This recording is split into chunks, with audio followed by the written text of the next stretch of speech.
A blessed and wonderful day to everyone. Welcome to our daily podcast, Hope and Strength for the Journey. Our scripture verse for today is found in the book of Psalm chapter 46 verse 1 says, God is our refuge and strength, a very present help in trouble. Psalm chapter 46 verse 1 is a powerful reminder that God is with us in every circumstance.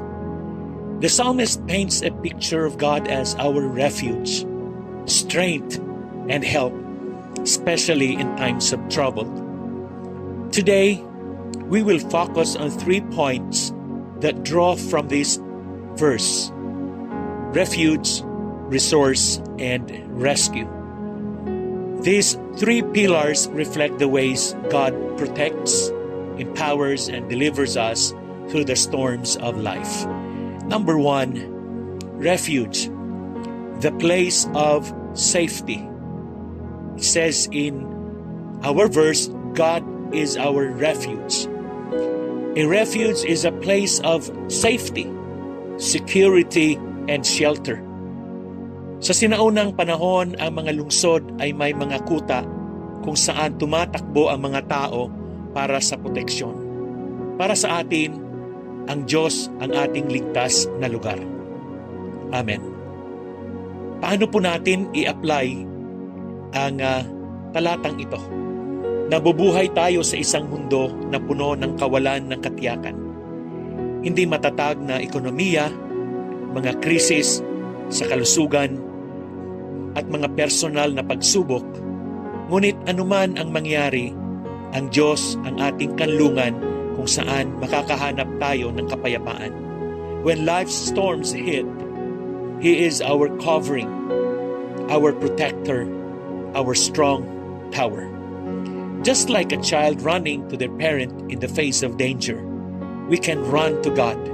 He is our spiritual storm shelter, protecting us from life's most threatening challenges. Amen. Number 2, resource, the power of strength. Strength here refers to more than physical power. It is the inner power, the spiritual fortitude, and the mental resilience that God provides. Marami sa atin ang sumusubok harapin ang mga hamon ng buhay gamit ang ating sariling lakas. Madalas nating maramdaman na tayo'y mahina, pagod at nawawalan ng pag-asa. Ngunit ipinapaalala sa atin ng Psalm chapter 46 verse 1 na ang Diyos ang ating kalakasan. Hindi tayo kailanman nag-iisa sa ating mga pakikipaglaban. Ang kanyang lakas ang nagiging ating lakas. Siya ang sumusuporta sa atin kapag hindi na natin kayang magpatuloy mag-isa. Think of a power outlet. A device with no battery will eventually die without being plugged in. We need to plug into God, who is our source of strength, so we don't run out of spiritual energy. His strength never fails. Amen.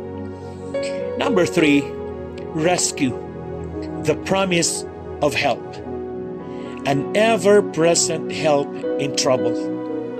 Ang Diyos ay hindi malayo o hiwalay sa ating mga paghihirap. Siya ay isang laging naroon na tulong.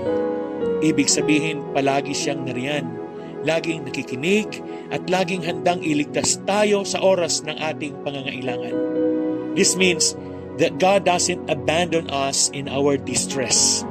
Whether we face sickness, loss, or spiritual battles, He is with us. His rescue may not always come in the way or time we expect, but He promises His presence and deliverance. Isipin mong ikaw ay naliligaw sa kagubatan. Sa mga sandaling yon, ang isang helicopter na pang-rescue sa itaas ay simbolo ng pag-asa. Sa ating buhay, ang presensya ng Diyos ang palagiang rescue operation na laging malapit, laging handang iahon tayo mula sa ating mga suliranin. Amen. As I wind up, Psalm 46 verse 1 gives us great comfort. In a world full of uncertainties, we can rest assured knowing that God is our refuge, strength, and help. He is our refuge, our place of safety. He is our resource, our source of strength. And He is our rescue, our ever-present help.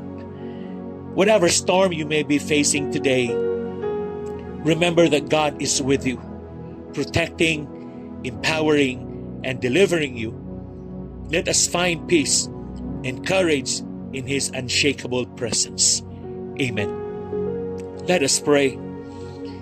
Heavenly Father, we come before you, acknowledging that you are our refuge and strength. In moments of uncertainty and fear, remind us of your constant presence. We place our trust in you, knowing that you are always with us, ready to help in times of trouble. Lord, with the storms of life rage around us, may we rest in the assurance that you are our protector and stronghold. Strengthen our hearts and guide our steps, so that no matter what we face, we will not fear, for you are our ever-present help. Thank you for your faithfulness and love, which sustain us daily. May we always seek refuge in you and find peace in your presence. In Jesus' mighty name we pray. Amen and amen. Again, good day and have a peaceful day ahead of you. God bless you and your family. See you again tomorrow.